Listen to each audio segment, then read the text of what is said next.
Hey everyone, as I was coming into my office this morning, was thinking about the three attitudes that I hope to transfer to my students in my writing classroom, and I thought I would share with those with you. First is this idea of building confidence in my students, and the term is productive struggle. It is the idea that as teachers, we go just a little bit beyond what a student's ability level is, and so they can work hard and struggle to achieve that. And through that process, they build a sense of academic and intellectual self-confidence.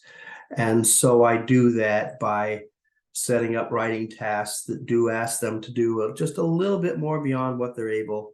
But at the end of the semester, every person, or at the end of any course, or at the end of every teaching day, students come away with a sense of confidence. And so connected closely to that is the second attitude that I want my students to adopt in my writing classroom is this idea of personal efficacy. This sense that, yes, I'm a person who's capable of doing intellectually challenging things. I am a capable person. I can meet the challenges that face me and overcome them and be successful. And any academic or any enterprise teaches people, if it's challenging, it teaches us what we're capable of. And I've always thought as a teacher and as a person that we are capable of far more than we imagine. And it's a learning process to discover exactly what we're capable of. And I think for many of us, we live far below that, don't we? Far below what our capabilities are.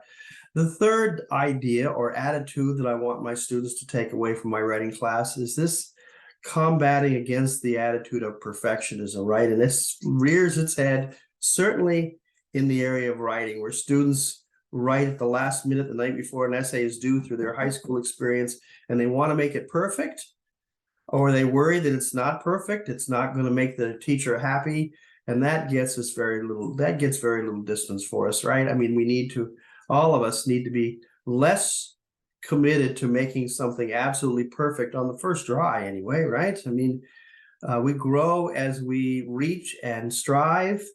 And if we're trying to make it perfect, then it clouds the intellectual activity. And so in my class, I have an activity which we talk about what I call low stakes drafting.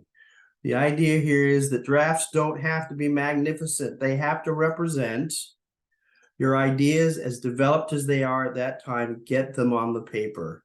There is an author by the name of Anne Lamott who's published a book called Bird by Bird. In one of her chapters, she talks about this idea of low stakes drafting.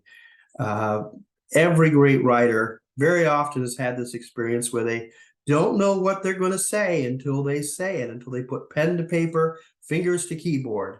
That is the magic and the wonder and the beauty of the writing process.